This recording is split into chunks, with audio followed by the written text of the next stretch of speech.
Question number 6 को solve करते हैं। क्वेश्चन नंबर 6 बहुत ही सिंपल है। The length of a tangent from a point A at distance 5 centimetre from the centre of the circle is 4 centimetre. Find the radius of the circle. तो सबसे पहले हम एक फिगर बनाएंगे इसका। चलिए, एक सर्कल ड्रॉ किया हमने। ये सर्कल मेरा खराब हो गया, थोड़ा सा दोबारा बना देता हूं इसको।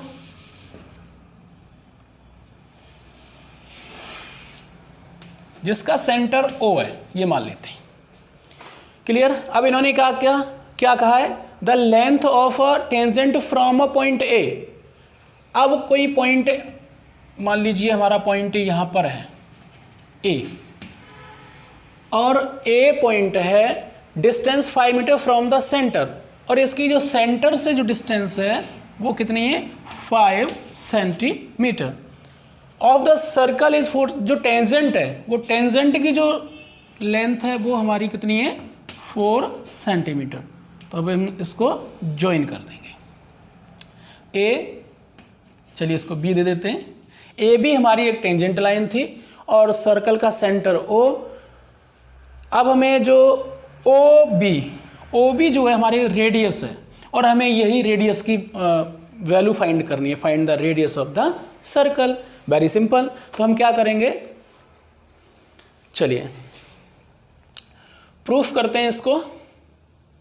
तो वी नो दैट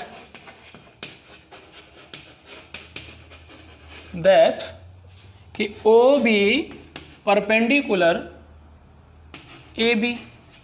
ये क्यों है? Radius perpendicular to the tangent at point of contact। Clear. Radius क्या है? परपेंडिकुलर है टेंजेंट पे। थ्योरम 10.1 के अकॉर्डिंग है ना, हम पढ़ चुके हैं, प्रूव भी कर चुके हैं। तो इसका मतलब ये है कि ये एंगल हमारा कितना हो जाएगा? 90 डिग्री का हो जाएगा ना। तो लिख देते हैं इसको। जब ये एंगल 90 डिग्री का हो जाएगा तो ये A B O equal 90 degree. इसका मतलब ये है कि ये जो एक ट्रायंगल मिला हमें, वो एक राइट एंगल ट्रायंगल मिला। क्या मिला? Right angle triangle. और राइट एंगल ट्रायंगल में क्या करते हैं? अब हम क्या करेंगे? अगर दो साइड हमारे पास गिवन है, तीसरी साइड फाइंड करनी है, पाइथागोरस थ्योरम का यूज करेंगे। तो लिखेंगे इन ट्रायंगल, कौन सा ट्रायंगल है हमारे पास? A B O, by using Pythagoras theorem. तो इसमें क्या होता है? देखो, हाइपोटेनस का स्क्वायर, परपेंडिकुलर का स्क्वायर एंड बेस का स्क्वायर। हाइपोटेनस, अब इसमें समझो राइट एंगल जो होता है उसके जो अपोजिट में साइड होती है वो हमेशा हमारी क्या होती है? हाइपोटेनस होती है। ए ओ का स्क्वायर, परपेंडिकुलर हमने ओ बी माना है अभी इसमें, एंड बेस हमारा ए बी का स्क्वायर। क्लियर। तो ये 5 का स्क्वायर एंड ओ बी तो हमें फाइंड करना है। क्लियर। बट ए बी आपके पास 4 का स्क्वायर है। चलिए इधर लिख लेते हैं। तो 25 हो जाएगा एंड ओ बी का स्क्वायर, और ये हमारा 16 हो जाएगा। क्लियर। ट्रांसपोज करेंगे तो 25 minus 16 equal O B square, और इसमें से जब सब्ट्रैक्ट करेंगे तो हमारे पास हो जाएगा 5 और 4 9 ओ बी स्क्वायर। और ओ बी इक्वल कितना हो जाएगा? √9। या ओ बी की जो लेंथ होगी वो हमारे पास 3 होगी, क्योंकि लेंथ हमेशा पॉजिटिव में होती है, याद रखना। और यही हमें फाइंड करना था। क्लियर। समझ में आ गया होगा सभी के। चलिए क्वेश्चन नंबर 7 को सॉल्व करते हैं। 7 है, 2 concentric circles are of the radii 5 centimetre and 3 centimetre. Find the length of the chord of the larger circle which touches the smaller circle. अब सबसे पहले आपके दिमाग में ये आ जाना चाहिए कॉन्सेंट्रिक सर्कल क्या होता है। तो मैंने आपको इंट्रोडक्शन पार्ट में कॉन्सेंट्रिक सर्कल के बारे में बताया था। ऐसे सर्कल जिनका सेम सेंटर होता है, वे सर्कल जिनका सेम सेंटर होता है उन्हें हम कॉन्सेंट्रिक सर्कल कहते हैं। क्लियर। तो उसमें क्या है, 2 सर्कल है, इसकी एक की रेडियस 5 सेंटीमीटर है, एक की 3 सेंटीमीटर है, ठीक है।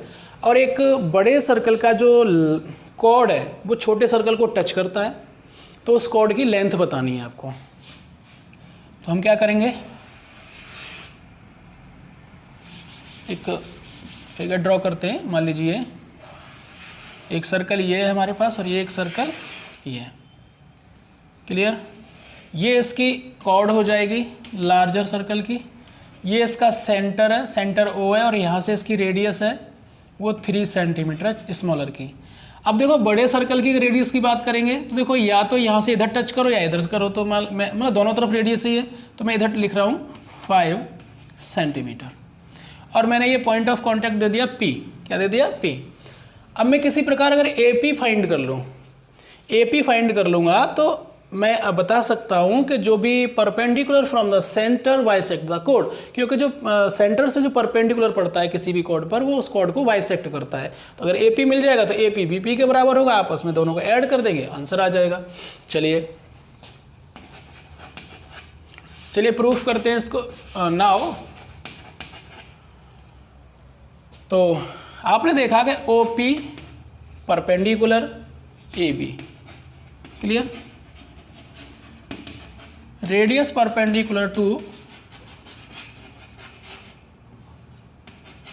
Tangents at point of contact, clear. जो टेंजेंट होता है उसका जो पॉइंट ऑफ कांटेक्ट होता है उस पर जो रेडियस होती है वो परपेंडिकुलर होती है। तो आप समझ गए होंगे कि जब परपेंडिकुलर है तो ये हमारा जो एंगल है वो 90 डिग्री का हो गया, इधर भी हो गया, इधर भी हो गया, तो हमें ये राइट एंगल ट्रायंगल मिल गया। अब हम क्या करेंगे तो लिखेंगे इसे ही in triangle AOP।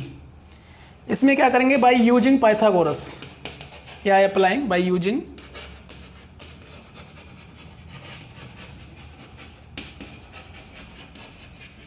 Theorem.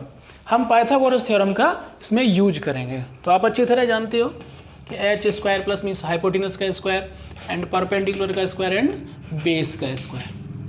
Hypotenuse हमारा इसमें क्या होगा कि जो 90 डिग्री के अपोजिट में होती है जो साइड वो होती है, तो AO स्क्वायर, परपेंडिकुलर हमारा OP का स्क्वायर एंड बेस AP का स्क्वायर, क्लियर। ये मेरे पास है 5 का स्क्वायर एंड 3 का स्क्वायर एंड AP का स्क्वायर। ये 25 9 प्लस AP का स्क्वायर, क्लियर। मैं इसको रफ कर देता हूँ इधर। तो आपने देखा AP का स्क्वायर इक्वल क्या लिख सकता है, इसको मैं ट्रांसपोज कर दूंगा तो ये आ जाएगा 25 माइनस 9, मतलब AP का स्क्वायर इक्वल आपके पास 16 आएगा, और AP इक्वल आ जाएगा आपके पास √16, और AP के इक्वल आएगा आपके पास 4 सेंटीमीटर। प्लस माइनस 4 आएगा, बट माइनस की लेंथ अभी कभी हमारी नेगेटिव नहीं होती है, तो लेंथ जो रहेगी हमारी वो पॉजिटिव रहती है, तो 4 सेंटीमीटर है। बट ये हमारे पास क्या आया, AP आया, AP आया ना। और हमें क्या चाहिए, पूरा AB की लेंथ चाहिए, तो हम क्या लिखेंगे अब, बट AP इक्वल BP। ये इक्वल क्यों होते हैं तो इसका हम रीजन देंगे, बिल्कुल लिखेंगे परपेंडिकुलर। देखो परपेंडिकुलर कहाँ पे होता है, perpendicular from the centre, perpendicular from the centre, मतलब ये टेंजेंट है, इस पर टेंजेंट सॉरी ये कोड मान लेते हैं अभी। तो अगर इस कोड पर सेंटर से, सर्कल के सेंटर से परपेंडिकुलर डाला जाता है तो वो उस कोड को बाइसेक्ट करता है, क्लियर। तो लिख देंगे हम कि perpendicular from the centre bisect the code. तो शॉर्ट में लिख दे रहा हूँ perpendicular from the centre bisects code, clear. ये बात तुम्हारी समझ में आ गई होगी। चलिए इसको रफ कर देते हैं। जब ये समझ में आ गया आपका, तो आपने क्या देखा, AP equal BP equal 4 centimetre. मतलब जब ये दोनों बराबर हैं इस कंडीशन के अकॉर्डिंग, ये दोनों आपस में इक्वल है, और इक्वल है तो इनकी जो लेंथ है AP जब 4 सेंटीमीटर है तो BP भी 4 सेंटीमीटर होगा। अब मुझे AB करना तो हम क्या करेंगे, therefore AB equal AP plus BP, 4 centimetre plus 4 centimetre मतलब 8 सेंटीमीटर। तो AB जो हमारा आ गया वो 8 सेंटीमीटर आ गया, और यही हमें फाइंड करना था। आइए क्वेश्चन नंबर 8 को सॉल्व करते हैं। Question number 8, a quadrilateral ABCD is drawn to circumscribe a circle, prove that AB plus CD equal AD plus BC। ये जो डायग्राम है आपके बुक में गिवन है, क्लियर। तो सबसे पहले आता है ये वर्ड सर्कमस्क्राइब। क्या होता है सर्कमस्क्राइब? जो वर्ड होता है बहुत ही सिंपल है, कुछ ऐसा नहीं है। सर्कमस्क्राइब वो होता है कि जैसे कोई सर्कल है और सर्कल किसी अगर क्वाड्रिलेटरल के अंदर है और उसकी जो चारों साइड अगर उससे टच होती है ना तो उसे हम सर्कमस्क्राइब कहते हैं, क्लियर। किसी क्वाड्रिलेटरल के अंदर अगर कोई सर्कल बना है और सर्कल से उस क्वाड्रिलेटरल की 4 साइड अगर टच हो रही है तो उसे हम सर्कमस्क्राइब कहेंगे। इस डायग्राम को सर्कमस्क्राइब कहेंगे, क्लियर। तो सबसे पहले मैं देख लेता हूँ क्या गिवन है, ये लिख देते हैं, लिख देते हैं गिवन क्या है तो थोड़ा इजी हो जाएगा। तो आपने देखा क्या है, एक क्वाड्रिलेटरल गिवन है। चलिए तो शॉर्ट में लिख देता हूँ, क्वाड्रिलेटरल ABCD। एंड क्या गिवन है, क्या गिवन है, और इसमें गिवन है बेटा देखो AB BC CD और DA क्या है, आर टेंजेंट। तो लिख देंगे and AB BC CD and DA are tangent, clear. ये क्या है, टेंजेंट, ये टेंजेंट्स गिवन है। And AB BC CD and DA are tangents. अब मुझे प्रूव क्या करना है, तो टू प्रूव, सिंपल है, वो गिवन है ऊपर ही, AB plus CD equal AD plus BC। कैसे करते हैं, प्रूफ करते हैं इसको। कैसे प्रूफ करेंगे, बहुत ही सिंपल क्वेश्चन है। देखो आप ये बात समझो इसमें कि अगर इस पॉइंट से और इस पॉइंट से देखूं तो ये इस सर्कल पे ये टेंजेंट है, ये भी टेंजेंट है, इस पे ये टेंजेंट, मतलब समझ रहे हो ना। देखो बैस ये भी टेंजेंट है पूरी लाइन, बट मैं अभी इसकी बात कर रहा हूं। अब इसमें करेंगे क्या, जैसे ये हॉरिजॉन्टल लाइन है और ये वर्टिकली लाइन है, तो मैं जो लिखूंगा अभी, मतलब मैं लिखूंगा कि AP इक्वल AS, तो मैं AP को लिखूंगा लेफ्ट हैंड साइड में और AS को लिखूंगा राइट हैंड साइड में। इसी प्रकार करेंगे, जो हॉरिजॉन्टल लाइन होगा वो हमेशा LHS साइड लिखेंगे और वर्टिकल पर जो भी आएगा उसे हम राइट हैंड साइड में लिखेंगे। क्यों और ये इक्वल क्यों होता है इसको समझते हैं सबसे पहले। नाउ देखो AP equal AS, equation number first. अब ये समझो ये इक्वल क्यों, तो मैं इसके आगे इसका रीजन दे देता हूं यहाँ पे। Length of tangent from a same point. देखो इस यहाँ से यहाँ तक की अगर लेंथ संभालो या यहाँ से एक ही पॉइंट है, तो from a same point are equal, तो लिख देंगे length of tangent from same point are equal, clear. Tangent from same point are equal मतलब लेंथ ऑफ टेंजेंट, लेंथ जो टेंजेंट की जो लेंथ होगी वो सेम पॉइंट से इक्वल होती है। इसी प्रकार क्या लिखेंगे हम, अभी मैंने AP लिखा फिर AS लिखा, अब मैं BP लिख रहा हूं, BP इक्वल, देखो अब मैं BP ले रहा हूं तो इसके साथ ये वाला लेंगे BQ, इक्वेशन नंबर सेकंड। सबका रीजन सेम होगा, ठीक है, इसका भी रीजन वही होगा, उसका भी रीजन वही होगा। एंड अब मैं इसमें लेता हूँ तो आर सी देखो LHS साइड लिखा जाएगा, मैंने बताया ना हॉरिजेंटल पे जो है उसे इधर लिखा जाएगा लेफ्ट हैंड साइड में, और CQ इक्वेशन नंबर 3।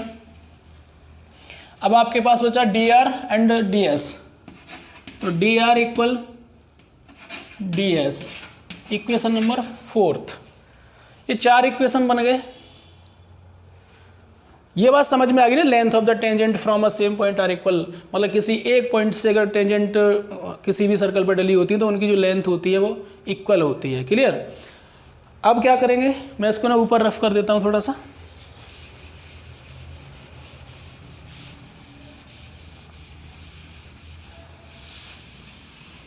चलिए अब मैं क्या करूँगा कि यानी इक्वेशनों को ऐड कर देता हूँ।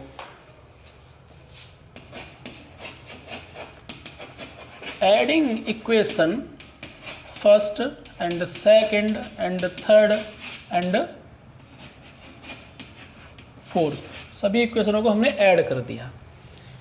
ऐड करेंगे तो LHS में ऐड होता है, RHS ये तो अच्छी तरह जानते हो कि लेफ्ट हैंड साइड में ऐड होती है, तो इसका मतलब मैं लिखूंगा AP plus BP plus RC या CR, बात एक ही थी, और DR इक्वल, इधर लिखो AS plus BQ plus CQ plus TS।